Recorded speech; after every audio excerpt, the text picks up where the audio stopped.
ERP actions, and even help you write your website terms and conditions. David Westlow is the lawyer to call for internet legal issues. See for yourself at newmediaip.com. Second, managing multiple domain name marketplace and auction site accounts is a pain. Inevitably, you forget to sign into one and you lose a great domain, or worse. Now imagine using a single, simple to use, and comprehensive control panel to manage all of your accounts. That's Protrata. You can set up search filters, analyze domains, automate bidding, list domain names for sale, buy domains across all major marketplaces. Protrata also has a new semantic engine that builds Google-friendly websites with rich content and network feeds. Sign up at protrata.com to get 20 free credits and start building and monetizing your domains today. Finally, if you have questions about domain names, where should you go to ask them? The answer is dnforum.com. Not only is DN Forum the largest domain name forum in the world, it's the best. You can learn about domain names and the industry, buy and sell domain names, talk about the domain name news that's happening in the industry, and even meet domainers just like yourself. Register for a free DN Forum account and begin advancing your skills and knowledge today. And when you do sign up, send me a friend request so we can connect on DN Forum. Here's your program.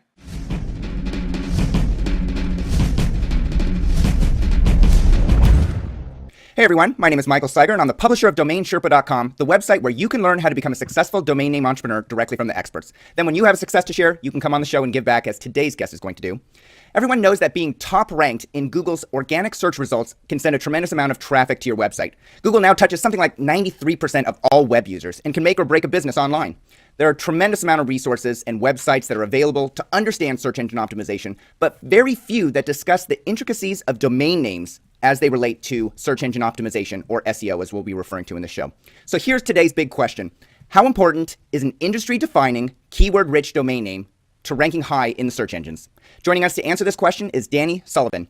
Danny is a journalist that has covered the search engine industry since 1995 when he published his study entitled A Webmaster's Guide to Search Engines. He's often referred to as the leading authority on search engines and has been quoted in the Wall Street Journal, USA Today, the LA Times, Forbes, and many others. Danny's the editor-in-chief of Search Engine Land at searchengineland.com, which covers search engine marketing and search engine news. And he also produces SMX, the Search Marketing Expo conference series. Danny, welcome to the show. Thank you for having me. Danny, you provide a tremendous resource through your website, Search Engine Land. One of the resources that I'd like to point domain name entrepreneurs to is your periodic table of SEO ranking factors. I'm going to embed a copy of this below the video with attribution, of course, because I know it's one of your pet peeves that when you break a story or write an article and somebody doesn't give you attribution, you call them out on it. Attribution is great. Attribution is good. So I'm going to embed a copy of it below the periodic table of your SEO ranking factors so people have access to it. But tell me, Danny, what was your intention for creating this table? I wanted to give people some kind of a framework to understand some of the most important things that they should be focusing on with SEO and how to weight them. And so I think people are familiar that there are all these different signals, and if you're really into SEO, people will start debating whether or not things like, hey, anchor text at the top of the page might be more important than anchor text in a link at the bottom of the page. And I felt like people were perhaps getting a little bit too lost in the weeds or not seeing the trees for the forest, that sort of thing. And so the chart was designed to say, yes, there are a whole bunch of major factors that people need to consider. But these are the ones that have been kind of standing the test of time. Some of them are a little bit newer, some of them are very old favorites like, say, header tags. And also to give people some kind of a framework as to the importance of them. So every factor that's on the chart, there's a color code and it kind of gives you a weighting, so it tells you, this is like on a scale of 1 to 3, really a 3 is really important. Yeah. A title tag, what the titles are, your pages are. Did you use a header tag? It's a little less important. You're probably going to be fine with it. And it was also designed to explain that it's not that any one of these things is more important than the other. Yes, URLs and the keyword or the domain name might be helpful, but they need to work in combination with all these other factors in the way that elements work in combination so that you end up, I suppose, with gold rather than something that's not gold. Right. Okay, so I'm looking at your table right here. I have my copy here, and I can see that you've got on-page SEO, your off-page SEO, you've got some violations, and you've got some blocking areas. So all these things work together. You're not saying one is more important than the other. So whereas you might look at the periodic table in chemistry and say, well, these factors, or these elements are heavier, these elements produce more, electrons, these have whatever. You're not necessarily saying that CQ here at the top is more important than CF. You're just saying they all fall under content, and these are... Well, in terms of being a content factor, the quality, the CQ of your content is much more important than anything else. And in fact, the way the chart runs, that top corner says, it all begins there. So if you're hoping to succeed and you don't have that, it's a serious drawback to all the other factors coming into play. But it is correct that it really is that these things have to work in combination, that you might not have all of them, but the more that you have coming together and the more the important ones you have coming together, the better off you're likely to be. So it's sort of like, if you want to make water, you need hydrogen, you need oxygen. And you can have all the hydrogen you want, and if you don't have any of the oxygen to go into it, you're not going to get water. So if you have the greatest keyword-rich domain name in the world, which is actually a factor on there, but you don't have the quality content to go with it, you just may not get The rain. Yeah, well, and that great analogy. So, we serve we serve everybody that's interested in domain names here on Domain Sherpa, and it could be somebody that's brand new, starting a business in the U.S. There's over 500,000 per year started in the U.S. It's the lifeblood of the American economy. All these small businesses, and a lot of them want to have an online presence, and a lot of them don't understand how to get their domain name. Smithplumbing.com. I'm Joe Smith. Why can't I get my domain name? It's just sitting there. Nobody's using it, and so we're trying to help educate. How important is Smith Plumbing to ranking high when somebody searches for Smith Plumbing, and will Jim Smith Plumbing work just as well? So those are the kinds of things that we want to answer, but also we have a lot of people that watch the show who are domain name investors that have fantastic domain names like searchengines.com or, what have you, premium domain names. And so what you're saying is domain names is a factor on here, and I'm going to ask you which element it is, but it all starts in the top left-hand corner with CQ, which is the quality of the content that you're producing on that website. Right. So it is a factor, and I don't have my copy with me to bring it up, but I believe it's under the site architecture column, and I believe it's probably ranked around a 1 or something. It's a nice thing to have if you can get it. But, yep. From my perspective, if you're thinking about domain names, the first thing you think about is if you have an existing brand, right? Because you can have the great keyword-rich domain name all you want, but if you already have an existing brand and your name is Walmart, suddenly getting great places to buy stuff cheap.com doesn't necessarily work with all the other things that you're going to be doing. Right. And in the case of, Joe Smith Plumber, if that's what they're known as, if they can get a name that kind of matches it, I think that helps reinforce your existing customers. And, that's an important factor you don't want to give up on. I think a lot of the domainers that I've talked with, they tend to come into the space from the opposite direction, which is I don't have an existing brand, but I've got an opportunity for a really good domain name, and I want to put that up and just watch the cash roll in. And that can still happen, and people will still guess at names. This is the way things used to be. Is that you would type into Firefox used cars, and it would slap the two words together, throw on a .com, and away you go. Right. But that's changed ages ago, where the major browsers really will go through and try to conduct a search.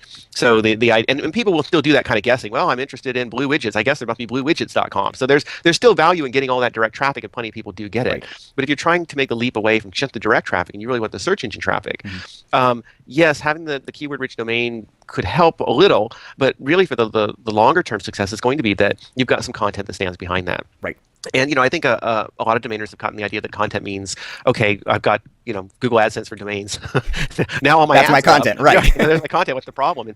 And over the past year to 2 years, Google has really been focusing on saying, content means something that people are going to spend a little bit more time looking at, not just clicking away. And it's great that our AdSense for domain team wants to sell you all the ads, but over here on our search quality team, we're actually taking efforts to penalize sites that may seem to be too heavy in ads or don't have really substantial content, and even are stopping hosting that kind of content on the domains that Google itself owns. So the writing has kind of been on the wall for ages, and it's getting even more bolder, if you will, that is probably not going to help you in the long term.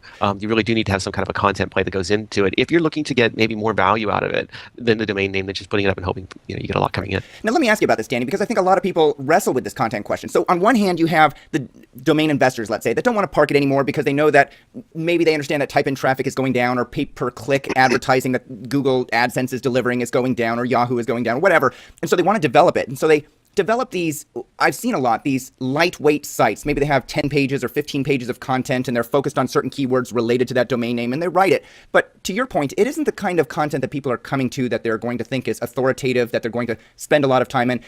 If you had to quantify what a good website with quality content is, not by describing the content, but by describing the experience that users are going to feel, that Google looks to when they say, okay, is this the kind of thing that we want to rank highly within our search engines? How do you describe those qualities?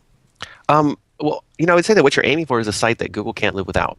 That Google would think, wow, this is a really essential site, and that people in general would recognize, saying, this was a great resource on this particular topic. And if they didn't see it in Google search results, they would go, what's wrong with Google, not what's wrong with the site? That's really difficult to divine beyond that, but it probably isn't that you hired somebody at, $5 a page to write 10 pages for you. It is that you'll have multiple pages, and you'll have really substantial content, and perhaps unique content that can't be found in other places as easily. For the person who's sort of getting going, when I look at different sites that are out there, well, one site I always point at is called a Whole Lotta Latte. I think that's what it's called. Oh, I visited that site. Yeah. I love that one. And it's great. They sell coffee machines, but they don't just sell the coffee machines. They have huge amounts of resources to help you understand why you'd want a coffee machine, the kinds of coffee machines that are out there, and so on. And it's a great resource. And if I ever have to go buy another coffee machine again, then I'm back there because I know and I recognize is where I'm at. I always tend to do a lot of searches for products and services, and I'm always typing in, tech name something plus review, and then it's usually a nightmare. And then I always think, oh, why didn't I just go to, Engadget or CNET or Gizmodo or any of these tech blogs? Right. Because, they have the reviews that are there. And that's the kind of branding type of thing that I think you also want to build up, this idea of, oh, yeah, I should just gone straight to that sort of place. So, that it's that kind of content that you're looking for. It's content that someone's going to spend, a minute or two or three reading. And a minute doesn't sound like a long time, but it actually is. Yeah. And especially if you just have a lot of ads around on the pages. And directly in comparison to visiting a site, looking at it, and hitting the back button immediately back to the Google results or Bing results or what have you. And that's the challenge, I think, also for a lot of domaining sites is that they either are carrying ads or they're carrying affiliate links, and that's how they're going to make their money. Right. Their money is getting you, kind of like Google, off the site as fast as possible. Right. Which would be fine if you were a search engine like Google and you were known for that, but you're not. You're trying to actually be listed as a destination. That's what Google and Bing are trying to do, is list destination sites. Right. And so it may be pulling back a little bit on, the explicit monetization opportunities that, being in your face with the ads, or that's all that you're getting. It might cost you on the short term, money that you might be earning, but it might gain you better on the long term because, potentially you start getting search traffic that you weren't getting before. Now you've gone beyond the type in, hopefully you're still getting that as well. Yeah. But better is if you've kind of taken that keyword-rich domain name and built it into its own brand that people are starting to recognize and they're searching for themselves in Google, not just to find that the generic terms you're relevant for, but to find the site. Now you have a domain that really ought to be something that's attractive to someone else to perhaps buy and say, I want to do something with this. Yeah. Okay, now let me contrast that website where people, where let's say domain investors have put up a 6-page mini site and it's really optimized for a few keywords and it's not that much content. So we've clearly identified that search engines don't want to have those sites that aren't destination sites, that aren't providing a tremendous amount of content that users cannot live without, right? That's what Google wants. Now contrast it to Joe Smith Plumbing that I mentioned earlier. Joe Smith Plumbing is a website that probably doesn't provide a lot of content, is 6 pages, is probably the number one search result when somebody is searching for Smith Plumbing in my city because he's located in my city. Right. And it's probably pretty thin content because he has some, a name and address, maybe him and his wife's picture, not a lot of information. So how does Google or Bing know that that's actually a good site with good content, even though it's thin and mirrors a lot of this made for Google AdSense type sites that are out there? So if you're a real bricks and mortar kind of business, there's going to be a whole bunch of cues that they're going to see. First of all, you do your search on Google or Bing, and they already know where you're located. Mm-hmm. So, if you're in Los Angeles, they know you're in Los Angeles. In fact, they know the city within the general area. So, if you're in the city of Long Beach, they know that. So, first of all, they're going to go through and they're going to try to find websites that seem oriented to that area. And Joe Smith probably has, their address on the website. So they're going to be seen as local. In addition, chances are they've got a Yelp listing. Chances are they've got a Google Pages listing. Mm-hmm. They may be other things like Yellow Pages listings that help Google understand that this website is also associated with one of our Google Places pages and is a local listing. And that's a huge relevancy boost when you have people who are doing locally oriented searches like plumbing, that you really can't as easily compete with. You're just sort of a generic, hey, I'll find a plumber for you type of place. And that's how they know. They look at that and they can see that people are reviewing and so on from there, which is also why, Joe Smith doesn't necessarily need to have, the .com domain name or the whole domain name. They're not really trying to be found for people who are looking for plumbing specifically. Right. And they're trying to be found really for their name. And they could just be called, JSP. And if the website is known as Joe Smith Plumbing, all the other cues, like the text on the page, the links that are pointing over to it, and some of the other citations might be enough to do that for them. Yeah. Okay. So if I look at your periodic table, I don't see any elements on here that are called domain names, Danny. Well, it's under the site architecture, the URL and the keywords area. Mm-hmm. I think I want to move it. My computer's literally sitting on the thing. If I slide it over here, it's the AU, the URLs. And I'm trying to think of how I'll put myself back here. URL short containing keywords to the topic. So it's considered to be part of that. Okay. And so that can mean both. You have a website and the URLs within the website itself.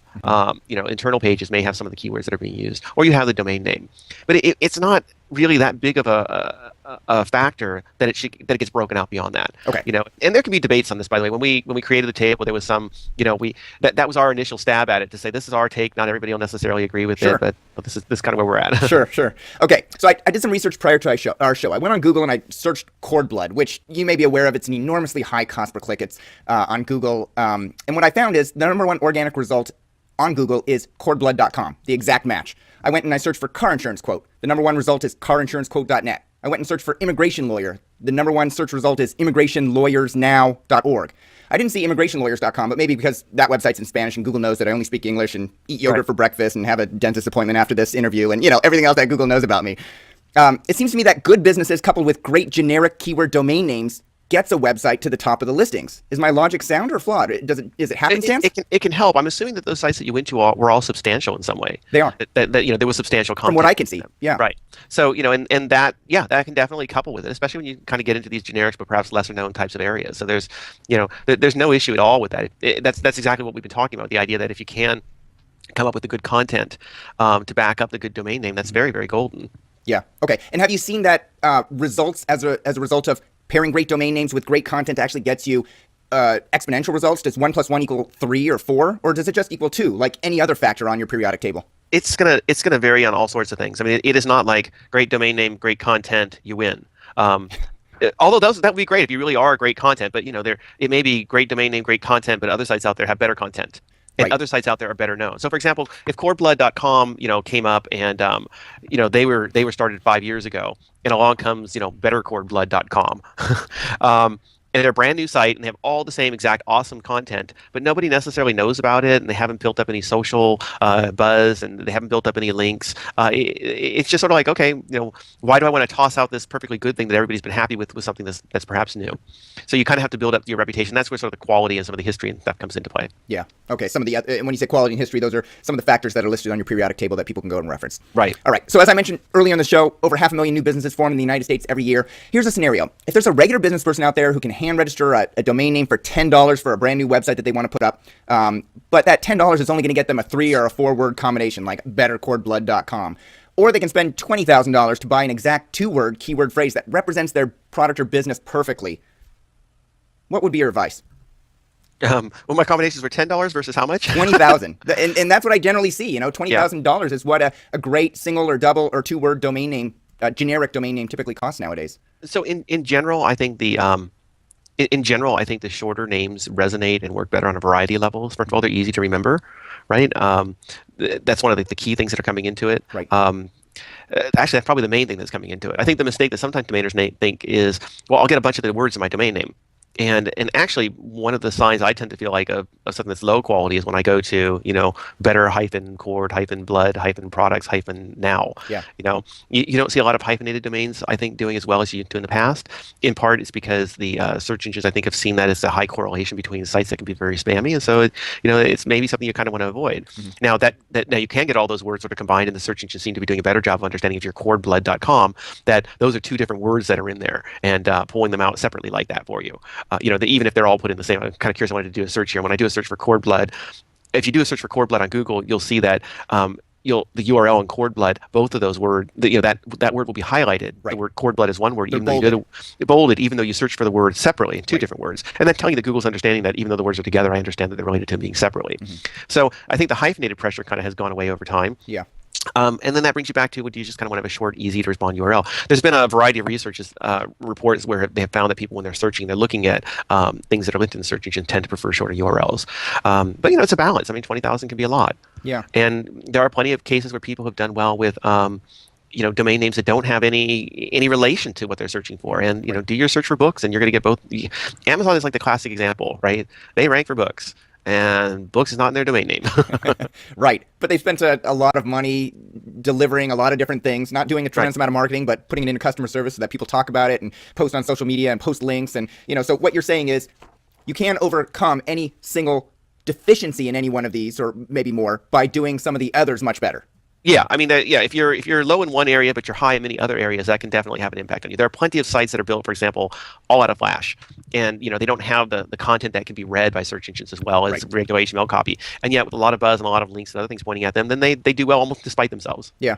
Yeah. Okay. So I had an example for you. I get a few different lists just so I can keep track of domain name industry. Not that I buy a lot of domain names because, like yourself, I try and be a journalist focused on the topic. But I recently saw listed a couple days ago for $24,000 through Andrew Rosner's list, a person that a lot of my readers know, luxurygifts.com. Seems like a great brandable domain name, keyword rich for anybody that's selling luxury gifts. And if you go on Google, there's actually, 1,300 monthly US searches. The cost per click is $3.40. It's not enormous. It's not like cord blood, which I think is $30 a click, cost per click, but it's decent. And but that's another one of my scenarios. Should somebody spend that $20,000 to have that domain name that represents their entire business, that gets bolded in the search results at Google, versus buying, Danny's Fine Offerings.com? And I guess and I ask you because not only are you an expert in search engines and search engine optimization, but you also understand search engine marketing and internet marketing in general. And so, as business owners that don't understand anything about the internet go to make this decision that will affect their business online for likely the rest of their lives, what advice do you have for them when making a choice like that? Between the more generic name and the name that might resonate more as a brand, right? Luxurygifts.com versus a name that is more brandable, that they need to then overcome some of these a deficiency in the keyword in the domain name with. I think that if you're in an area and you can get a nice keyword rich domain name that makes a lot of sense, sure. Yeah. There are still inherent advantages with that if you're coupling it with everything else. So if I could get luxurygifts.com, yeah, I mean, and it's within clearly versus coming up with Fun Patel lacking vowels and things like that. Right. Yeah, I would rather go for the name that people could resonate with it. What is there's an ad going around right now for Dollar Shave Club, which is really, really funny. But it's like you get cheap razor blades or whatever, but the name says what it is. So okay, that works. Yeah. So if you don't have a brand already, going for that kind of name, I think that would be awesome. But there is that balance to how much it's going to cost you to get it versus building it up on your own and kind of going with it from there. Okay, so that's what new business owners should wrestle with. Right. Okay. I mean, at some point you just might not have the money, and I think that if you don't have the money to do it, I think you should also understand that you can start off from scratch. Plenty of people do. Yep. Okay. All right. I want to switch to the new TLDs that are coming out. One of the elements on your periodic table is TH for trust history. You describe it as follows, quote, has the site or its domain been around a long time operating in the same way? I interviewed Juan Calle, the CEO of .co SAS, which is the registry operator for the .co top-level domain. You may have seen them all around the news, Danny. Yep. They're, Overstock bought O.co. GoDaddy has X.co as a shortener. Twitter uses T.co. Ton of companies out there are using them. .co is trying to get a lot of new startups to use the .co. But .co hasn't been around a long time. The domain names haven't been in existence as long as .com, let's say, and they haven't been used. Have you seen .co treated just like any other generic top-level domain in your research and your reporting? Yeah, so there's a difference between having a domain name with history and having a top-level domain that has history. So what I mean by that is when you register your domain name and you start using it, the search engine can sense, okay, wow, you've been on the line since, say, 2006, and I can see that you've had links to you over time, and I can get some sense of what kind of reputation you have as a site, if you will. Mm-hmm. That's independent of whatever your domain name itself is. That's just really more of what your site is like. So, you could be .co, you could be .co.uk, you can be .com. It's just I have a sense of your personal history, and that's important. The longer you've been around, the longer you've kind of been a good player, the better it is for you with the search engines. Mm-hmm. Now, separately from that, there's the TLDs, and the TLDs. I mean, like .co has actually been around for a long time, right? I think it's the Colombian domain, so exactly. It's not like it's a new domain. But what is happening is having new uses. They've actively been trying to push this as the alternative to .com, and the reason we have all these companies using it is because they've been enticed to come on over. Hey, I'll give you T.co. Okay, yeah, that's kind of nice. But that doesn't mean that being a .co is necessarily any better or worse than a .com. Those sites are really kind of operating independently of themselves. They will have a better chance of not being seen as a Colombian site because the search engines will probably see that there's enough links pointing at them and that the domain is being used as more of a generic that you can't just necessarily think a .co site is Colombian. Right. Whereas you see a .co.uk site, that's a UK site. It's very unusual to find a website that is using .co.uk that is not a UK site. So there's a high correlation that the search engines will consider to be just the UK thing, which would give you a boost when you're searching in the UK and potentially not give you a boost when you're searching, elsewhere. Right.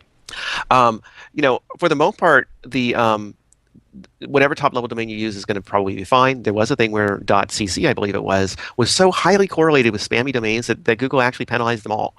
And so it was really, that's where it kind of comes when you start looking at the new TLDs and when you start going into history is like, who's playing in that pond? Who's splashing around, and is that really the kind of general brand you want to be associated with? Yes, when you have Google and other people using .co, it means that domain is probably fairly safe for you to be also doing. Yeah. Doesn't mean you're going to necessarily rank better, but it's probably safe for you to be there.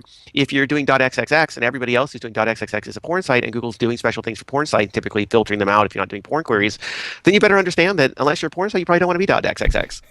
What you also probably need to understand, though, is that being .xxx doesn't necessarily mean you're going to get some kind of a boost on porn types of things that are happening. Google potentially could say, okay, that's more porn content, but they have other ways of looking at it. And you see a bunch of new domains coming in, and this is not new at all, where when the TLD come in, they say, hey, everyone's going to be using .mobi to find mobile content. And, you do your searches on your phone, you tell me how often you run into a site that's called .mobi. Sometimes these are nice ideas that just don't play out. And just because someone wants to declare it's going to be that way is really what happens in practice that determines it. Yeah, good point. All right, it seems that we can't get away from the news that ICANN, the Internet Corporation for Assigned Names and Numbers, is accepting their new applications for generic top-level domains. You know, the stuff to the right of the dot. So instead of .com, it's .anything there. So we'll see more alternatives to .com, .net, .org. And as of Monday, Kevin Murphy over at DomainInsight.com reported that there were 207 applications for new TLDs. So these could be .brand, .car, .green, you name it. There's 207 applications that ICANN's going to be reviewing.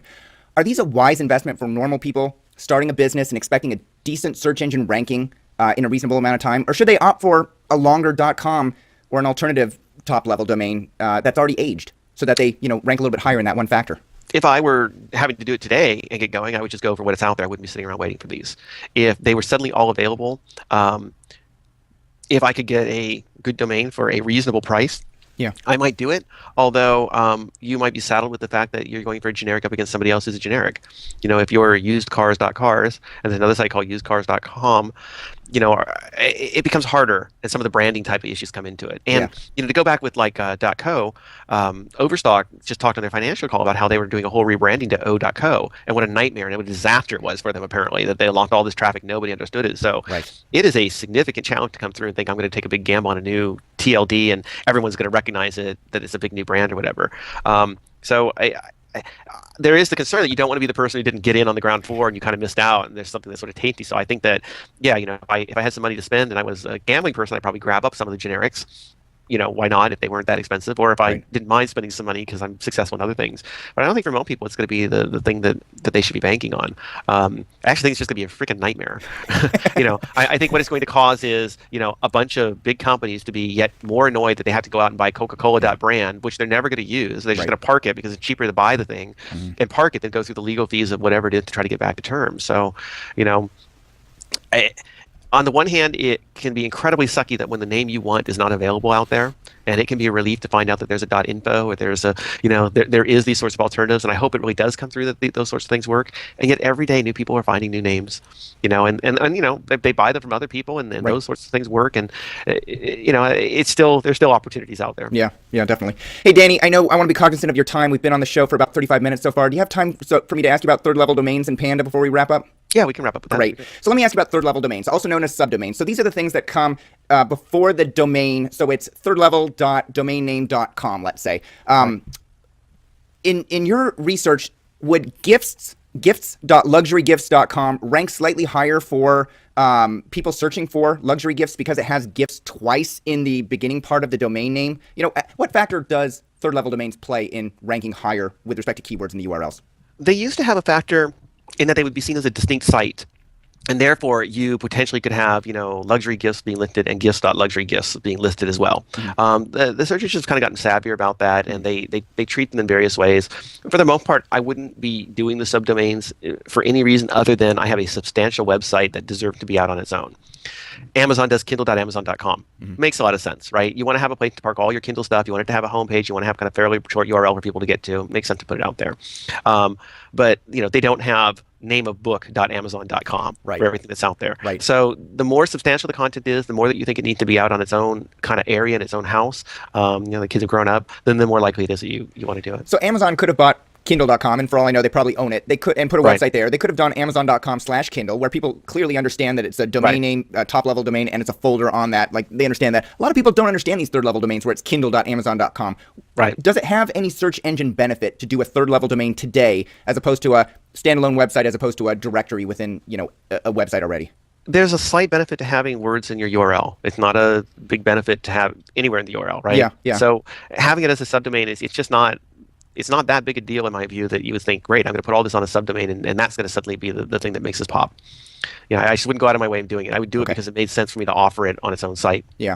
Back in the late 1990s, I used to go to your search engine events. Well, and I still do. You're coming to Seattle soon, and I'll be there. Sure. But I used to go to your events, and people used to say, keep your content as close to the root as possible. You don't want to have it in 10 different folders, so your URL is this long, and then your keywords are way out here at the end. Does putting the keywords at the beginning of the URL help in any way? It really shouldn't make that much of a difference. Where the keywords tend to resonate is in two different things. Someone takes the URL of your article, your story, whatever, and they put it onto a page or they put it into a tweet. It turns into a link, and the words themselves being in the URL get seen as actual words. Yeah. So that's why having it in there is kind of like giving you this extra text that helps describe what the page is about. separately, people do a search on the search engine, and they see when they did their search that some of the things they search for light up in the URL, and then they go, oh, it's a further cue that maybe that's more relevant. Right. The search engines have a minor part of saying, oh, and I see the words are in the URL as well, so maybe that makes it relevant too. But where exactly it's appearing isn't that much of a deal. Yeah. All right. I wouldn't go out of my way to say, right, I'm going to make sure everything's right up there at the front. Right. But I would go out of my way that if I was creating a page to think, hey, I should come up with a short, snappy URL that describes what that page is about. Yeah. All right. Great advice. Here's the final question, Danny. You were on the SEO panel at Domain Fest in February 2012. Someone on the panel talked about the Google Panda update being a continual update. It might have been you. I didn't reference it in my notes, and not necessarily a one-time update. Is that correct? And what can developers expect to see in the near future from Panda updates? Yeah. Panda is actually a filter. And you can visualize. We did an infographic about it actually at Search Engine Land, but you can visualize it as Google periodically, maybe every 3 weeks or so, takes all the content it has found on the web and sifts it through this filter, and things that it decides in the filter that are too light in content get stuck. Everything else falls through, and then it looks at all the stuff it's kind of filtered out and says, all right, you're all being tagged Panda, Panda, Panda, Panda, Panda. And if you have enough Panda content within your website, then your whole website kind of gets tagged as being a Panda-based website, and you don't do as well for that website.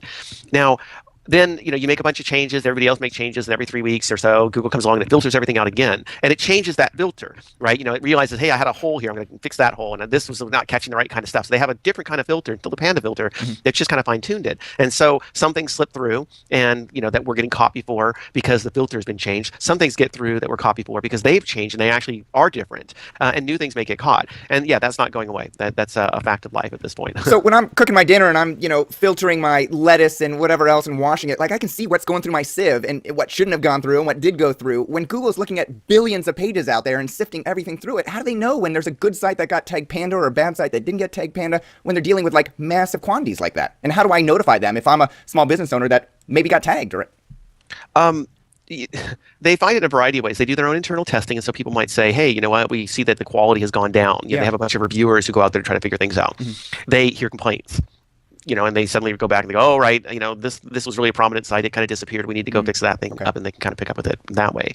But they also miss things. Yeah. Things will get through and things will get missed, and that's going to be a problem. Sure. What's the best way for a small business owner to notify Google if they think they might have been tagged or filtered inappropriately and try and get somebody to look at it? You can file a reconsideration request with Google. The problem is it doesn't really it's not considered, Panda's not considered, in their sense, something that they would reconsider, that they would just consider it part of a filter. So, right. But you can try it anyway and see what happens with it from there. Maybe they'll take a look at it. All right. And if I search reconsider request Google on Google, I hope that. Yeah, it's in Google Webmaster Central, and they have a form out there. Webmaster Central. All right. Great.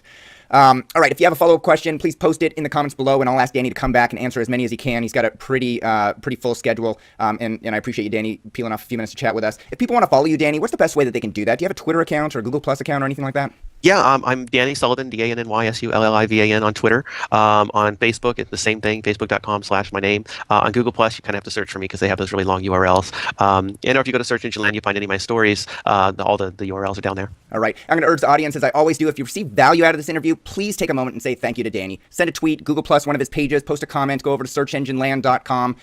His conference company is at searchmarketingexpo.com. If you're going to be in Seattle, send me an email. Let me know that you're going to be there. It's coming up this coming June, I believe. Right, Danny? That's right. All right, in Seattle, Washington. And you also offer some internet marketing training courses nowadays. I haven't seen those before. We actually just recently moved them into our Search Engine Land Pro area. So within Search Engine Land, I think it's $199 a year. We have both training courses that are there, as well as content from some of our past shows, and the guide. That periodic table actually has an associated guide that goes with it, and that's a PDF that you can download and read. So there's a lot of material that's out there to try to get people up to speed. Great, and that is at imtcourses.com for the transcriber. Danny, yep. That should redirect you over there. We moved it back over, so it's all within searchengineland.com, and you just click on the little pro link at the top. Gotcha. All right, Danny Sullivan, editor-in-chief of Search Engine Land at searchengineland.com. Thank you for being a domain Sherpa, sharing your search engine expertise, and thank you for helping others become more successful business entrepreneurs. You're welcome. Thanks for having me.